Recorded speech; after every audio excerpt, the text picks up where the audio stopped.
Salut à tout le monde, j'espère que vous allez très bien, j'espère que tout va bien chez vous, chez moi aussi je vais très bien.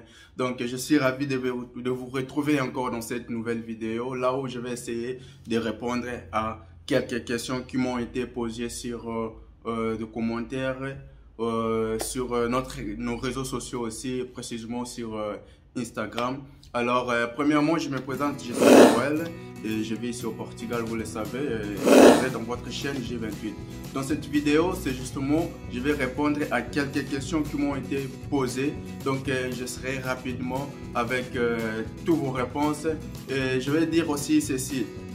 C'est ce que je vous dis souvent, si vous avez des doutes, vous avez des soucis, laissez vos commentaires, je réponds. Si je ne réponds pas, je vais faire une vidéo expliquant tout ça en détail, comment est-ce que vous pouvez comprendre le mieux. Alors dans cette vidéo, je vous ai dit, on va essayer de répondre à quelques questions. Alors si vous êtes nouveau dans cette chaîne, n'oubliez pas, abonnez-vous rapidement et puis laissez votre j'aime. Allez voir nos vidéos, il y a toujours de bonnes vidéos que vous allez être vraiment surpris par rapport aux informations que vous avez besoin de savoir. Alors, je vais passer rapidement ici à des questions qui m'ont été posées. Premièrement, je vais prendre la question de João Pedro. João Pedro a dit: Hola chef, je n'ai pas la résidence. Est-ce que c'est possible d'avoir les NIF? Sinon, comment puis-je procéder cela? Merci. Donc, c'est possible. Alors, si je reviens sur ça, je pense que j'avais fait aussi une vidéo expliquant comment avoir les NIF si vous n'avez pas la résidence. João Pedro, j'avais fait une vidéo, j'espère que je vais laisser la vidéo dans la description. J'avais parlé comment est-ce que vous pouvez avoir le NIF sans avoir la résidence. Donc, vous avez la possibilité d'avoir aussi le numéro de NIF qu'on appelle ici contribuinte. C'est en portugais, donc contribuable. Et vous avez toute la possibilité d'en avoir, même si vous n'avez pas la résidence. Donc, il faut en avoir parce que c'est très important. Je pense que vous allez les trouver sur la vidéo que j'avais fait deux numéros les plus importants ici au Portugal. Donc, je vais laisser ça dans la description ou cliquez ici. Vous allez aussi voir la vidéo. C'est là où j'ai parlé de ça. Donc, vous avez la possibilité d'avoir ce numéro-là NIF sans avoir la résidence. Je vais prendre la question suivante de Mohamed Kamara. Mohamed Kamara dit: bonjour Joël, excusez-moi, mais j'aimerais que vous essayiez de détailler dans votre vidéo la meilleure manière de l'intégration au Portugal sans passer par l'asile, parce que j'ai été au Portugal. Donc, j'avais aussi fait cette vidéo. Mes frères, c'est ça, je vous dis, parfois vous n'êtes pas, vous êtes abonné, mais vous n'avez pas activé la cloche. Il va y arriver que vous n'allez pas recevoir la notification des nouvelles vidéos qu'on publie. Donc, ces questions ici, il y a déjà des vidéos qui parlent de ça. Donc, j'avais fait une vidéo parlant de ça aussi. Comment est-ce que vous pouvez vous intégrer sans pouvoir passer par l'asile. Donc, il y a une vidéo par ça parce que c'est plus simple. Vous intégrez, je vais donner ici quelques exemples. L'intégration ici au Portugal, ça dépend de vous. Comment est-ce que ça dépend de vous? Donc, ça dépend de la manière où vous avez votre vision, où vous voulez obtenir votre résultat dans un pays où vous ne connaissez pas la langue, où vous ne connaissez personne. L'intégration, ça dépend de vous. Donc, j'avais donné quelques exemples dans la vidéo. Allez dans la description aussi, je vais laisser la vidéo. Donc, j'avais dit que ça dépend de vous, la manière dont vous allez traiter vos procès, c'est-à-dire apprendre la langue, créer l'amitié. Donc tout ça, ça fait partie de l'intégration. Il y a une vidéo déjà, ça s'explique tout. Donc allez voir la vidéo, vous allez comprendre par rapport à votre question. Mohamed, je vous dis d'aller voir la vidéo, c'est déjà tout résolu, donc c'est plus simple. Alors, on s'est compris par là. Je vais avancer, je vais voir ici Cheikh Diouf. Cheikh Diouf m'a dit: bonjour frère, je voulais savoir si on obtient un contrat de travail portugais depuis l'étranger, quelles sont nos chances d'obtenir un visa? Oui, Diouf, c'est possible d'obtenir un contrat de travail depuis l'étranger. C'est possible. Donc, vous avez une entreprise, je peux dire, qui vous contacte ou vous avez déposé votre CV et l'entreprise en question vous contacte depuis l'étranger dans votre pays là où vous êtes il doit vous envoyer les contrats de travail. Si vous envoie les contrats de travail, alors vous allez faire comme ça. Vous allez prendre ce contrat de travail avec vos identités, tout ce qui est votre identité, tout ce qui est votre, comment on dit ça, les documents de la banque, tous ces documents-là. Donc, vous allez rajouter ces documents-là avec les contrats qui vous ont été donnés. Je pense les contrats que l'entreprise va vous donner, il va vous donner comme une promesse de contrat. C'est-à-dire, lorsque vous serez au sol, vous signez directement les contrats. Alors, lorsqu'il vous envoie, ça sera comme promesse de contrat. Alors, si vous avez ce contrat-là avec vous, amenez ça à l'ambassade avec tous vos documents complets. Vous avez 90% de chances d'obtenir le visa. Donc avec un contrat de travail, chassez-le, vous avez 90% d'obtenir votre visa. Donc votre visa, ça sera déjà garanti. Parce que lorsque je dis 90%, pardon, ce n'est pas 50% où on peut douter oui ou non. Mais 90%, c'est-à-dire vous avez l'assurance. C'est vraiment garanti que vous avez votre visa. Parce que les gens qui viennent ici, un blanc aime la personne qui vient pour travailler. Il travaille, il fait l'économie, il contribue à l'économie du pays. Donc, ça serait important pour eux. Alors, on vous donne directement les visas. Si vous avez le contrat de travail, chassez-les, vous aurez rapidement les visas si tous vos procès, vos documents ont été bien organisés. Donc, c'est possible d'avoir un contrat de travail à partir de l'étranger. Ok, je vais passer ici chez Rochetto Kateni. Il a dit, salut, lorsque, ça c'est Lingala, donc je vais lire en Lingala et puis je vais traduire. Salut, lorsque Mutu Abali, moi, si Tomo Bali de nationalité portugaise, titre de séjour à Kozoyango automatiquement, s'il y a d'autres conditions à remplir. C'est-à-dire, il m'a demandé si une personne se marie ici au Portugal avec quelqu'un ou avec une personne qui est de la nationalité portugaise, il aura rapidement ou automatiquement la résidence ou il y aura encore des conditions à remplir. Oui, Kiteni, c'est comme ça. Si vous n'avez pas de documents et puis vous vous mariez avec quelqu'un qui a la nationalité portugaise, ça serait très bien. Vous aurez la résidence, votre résidence, ça sera de 4 ans. Alors, votre résidence, ça sera de 4 ans renouvelable.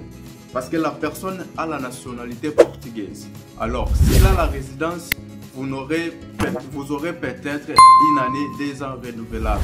Mais s'il a la nationalité, vous avez l'obligation d'obtenir directement 4 ans renouvelables. Alors, dans 4 ans là, et puis vous vivez environ 3 ans avec la personne. Vous avez la résidence de 4 ans renouvelable. Mais dans votre mariage, vous vivez il y a cela 3 ans.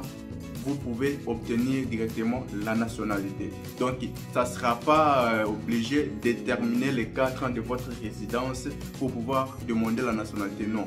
Justement, 3 ans de mariage, vous avez déjà la possibilité de demander la nationalité, de changer la nationalité. Parce que vous vous êtes marié avec une personne qui a la nationalité portugaise. Alors, c'est ça. Donc, vous avez la possibilité d'avoir automatiquement votre résidence. Ça ne sera pas que non, il faut remplir des conditions. Les conditions, ce sont seulement les documents emmenés, tes identités, c'est le genre de documents basiques qu'on dit. Donc, le document normal, c'est ça. Mais la résidence, c'est automatiquement, vous avez la résidence.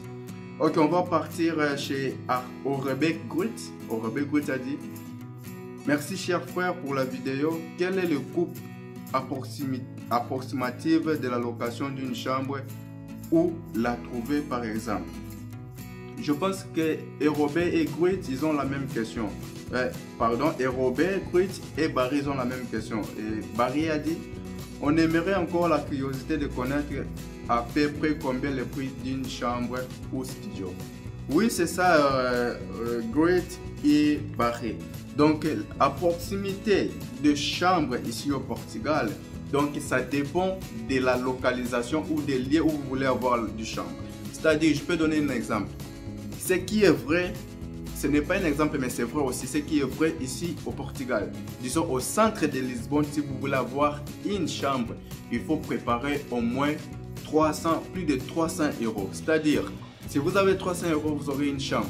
Mais si vous voulez une chambre avec confort, Donc il faut préparer au plus 500 euros. Ou disons 400 à 500 euros. Là vous aurez une chambre avec confort. Si vous voulez une chambre normale, donc vous aurez 300 euros, vous pouvez avoir une chambre au centre de Lisbonne. Mais c'est une chambre normale. Alors si vous voulez au moins de 300 euros, là environ de Lisbonne, c'est-à-dire 30 minutes de Lisbonne, vous pouvez avoir déjà une chambre avec 250 euros. Et donc si je peux donner un exemple, vous pouvez avoir au centre de Lisbonne, si vous allez environ à Jambuja, si vous voulez environ au Cartacho, si vous allez au Porto Alto, donc c'est environ de la centre de Lisbonne, c'est-à-dire 40 minutes, 30 minutes de Lisbonne. Dans ce lieu-là, vous pouvez avoir une chambre avec 250 euros. Donc une chambre avec 300 euros, ça sera déjà confortable. Alors une chambre avec 300 euros au centre de Lisbonne, c'est normal. Mais dans les environs, 300 euros, ça serait une chambre confortable. Donc, c'est ça. Et puis, on va passer rapidement chez notre ami Kitomene Tigana. Kitomene Tigana, il a dit « Fala também em português, eu não entendo français ». Si je traduis, il a dit « Parle aussi en portugais, moi je ne parle pas le français ». Mon frère Tigana, notre chaîne, lorsqu'on a commencé à faire des vidéos dans notre chaîne, on parlait en lingala et on parlait en portugais aussi.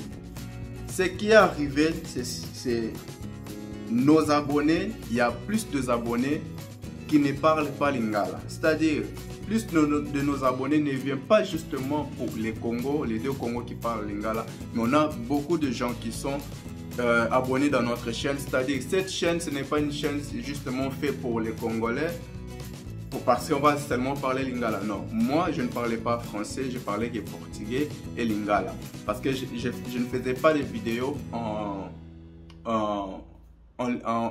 français parce que je ne parlais pas français. J'avais tout oublié sur le français. Donc si vous voulez, si vous notez bien dans mes vidéos que je commençais à faire en français, c'est-à-dire je ne parlais pas bien français. Mon français, c'est vraiment, il y a beaucoup de fautes parce que je ne parle plus français. Alors j'ai fait un effort de pouvoir commencer à graver des vidéos en français pour pouvoir aider tous nos frères internationaux qui sont au Sénégal, Mali, Bénin, Burkina Faso. Tous nos frères là parlent français et puis ce n'est pas seulement les Congos qui parlent français, les Congos aussi parlent français, mais avec le français que je parle ici, donc ça aide tout le monde de pouvoir comprendre. C'est-à-dire, je faisais déjà des vidéos en portugais et en lingala. Alors, ça s'est limité justement pour les Congos, mais notre chaîne ce n'est pas seulement pour les Congos, mais c'est pour tout le monde. Alors je dois parler à une langue que tout le monde doit comprendre. Alors comme le Congo comprend le français, je suis ici, je me suis fait un effort de pouvoir parler en français avec tous mes fautes. J'espère que tous nos abonnés comprennent le français que je parle ici. C'est un français avec beaucoup de fautes, mais le plus important que les messages arrivent à nos abonnés, à tout le monde. Donc c'est ça, il n'y aura pas moyen que je recommence encore à faire des vidéos en lingala. Là je m'excuse, mais je pense que toi tu parles français et puis tu es en train d'écouter la... il m'a dit quoi? Non, il ne parle pas français. Donc j'espère que si tu parles lingala, tu peux aussi comprendre un peu de français. Alors c'est ça quoi. Donc il n'y aura pas moyen que je revienne encore à faire des vidéos en lingala. Donc on a des personnes qui parlent français. Moi aussi je ne parle pas français, mais j'ai fait un effort de commencer à faire des vidéos en français. Donc c'est ça. C'est pour ça que je vous dis souvent, si vous avez des soucis, des questions, n'oubliez pas de laisser dans les commentaires. Posez vos questions. Nous, on va répondre toujours à vos questions. S'il y a des soucis, on va essayer de répondre. S'il y a une question qui demande qu'on fasse des vidéos, on va faire une vidéo en réponse, en expliquant tout ça pour pouvoir nous comprendre réellement. Alors, je vous dis, si vous n'êtes pas encore abonné, abonnez-vous rapidement et puis laissez votre j'aime, partagez aussi la vidéo. Pour l'instant, moi je vous dis au revoir, on se voit à la prochaine. N'oubliez pas de laisser votre commentaire, votre question, ça serait important pour qu'on puisse vous répondre. Alors, que Dieu vous bénisse.